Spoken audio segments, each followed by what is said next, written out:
আসসালামু আলাইকুম। Welcome to my YouTube channel English with আজিম।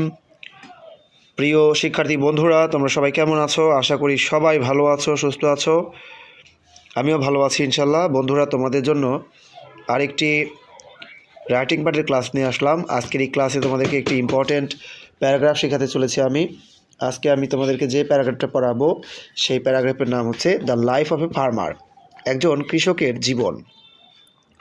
তো এই প্যারাগ্রাফটার A to Z আমি তোমাদেরকে শেখানোর চেষ্টা করবো ইনশাল্লাহ। তোমাদের জন্য আমি অলরেডি একটা প্যারাগ্রাফ লিখে ফেলেছি। প্যারাগ্রাফটা তোমাদেরকে আমি বোঝাই দিচ্ছি। অনেক সহজ করে লেখা আছে, আশা করি তোমাদের অনেক সহজেই মুখস্থ হয়ে যাবে। তো চলে যাচ্ছি মূল পয়েন্টে। Okay, a farmer is a person who does the work of farming. যে ব্যক্তি ফার্মিং অর্থাৎ চাষবাসের কাজ করেন তাকেই বলা হয় কৃষক। তাহলে একজন কৃষক হলো সেই ব্যক্তি যে ফার্মিং বা কৃষিকাজ করেন। বন্ধুরা, এরপর an ideal farmer is very important person in our society. An ideal farmer is very important person in our society. একজন আদর্শবান কৃষক আমাদের সমাজের জন্য খুবই গুরুত্বপূর্ণ একজন ব্যক্তি। He lives in a village. তিনি একটি গ্রামে বাস করেন। He leads a very simple life. তিনি একটি সরল জীবনযাপন করেন বা সাধারণ জীবনযাপন করেন। He works hard to earn his livelihood. তিনি তার জীবিকা উপার্জনের জন্য কঠোর পরিশ্রম করেন। He gets up early in the morning. তিনি সকালে ঘুম থেকে ওঠেন অ্যান্ড টেক্স হিজ ব্রেকফাস্ট, এবং তার সকালের নাস্তা খান। দেন তারপর হি গোস টু হিজ ফিল্ড। তার মাঠে যান। প্লাউস হিজ ল্যান্ড। তার জমি চাষ করেন। Choose the seeds. বীজ বপন করেন। And weeds out. আগাছা পরিষ্কার করেন। At noon. দুপুরে হি কামস হোম। তিনি বাসায় আসেন। It's his meals. তার খাবার খান। Takes rest. বিশ্রাম নেন। And again goes to the field. এবং পুনরায় মাঠে যান। He has both pleasures and pains in life. তার জীবনে আনন্দ এবং দুঃখ উভয়টাই আছে। আনন্দ এবং কষ্ট উভয়টাই আছে।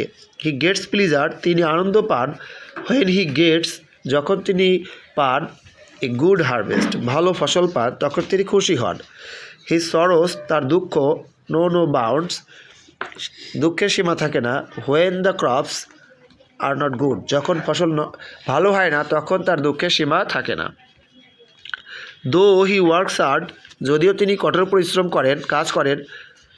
হি does not get enough to eat. তিনি যথেষ্ট খাওয়ার জন্য পান না। He lives from hand to mouth. তিনি দিন আনেন দিন খান। ইনফ্যাক্ট প্রকৃতপক্ষে he is deprived of his basic rights.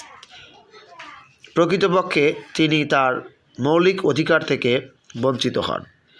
But কিন্তু he contributes a lot to the economy of our country.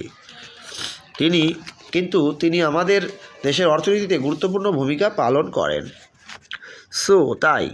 সুতরাং প্রপার স্টেপস, যথাযথ পদক্ষেপ, শুড বি টেকেন, নিতে হবে বা নেওয়া উচিত হবে, to improve the lot of a farmer. বন্ধুরা, আমি তোমাদেরকে লাস্টে যে এখানে এটা হবে, লাস্টে একটা দিতে হবে, আমি দিয়ে দিচ্ছি। তো এই প্যারাগ্রাফের মূল বা মেইন যে এই আন্ডারলাইন ছাড়া তোমাদেরকে দেখাচ্ছি, এবং যেটা কারেকশন থাকবে সেটা আমি ঠিক করে দিচ্ছি।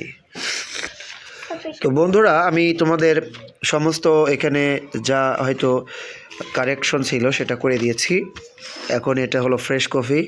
অবশ্যই তোমরা এটাকে স্ক্রিনশট মেরে নেবে লাস্টের পয়েন্টে, লাস্টের দিকে।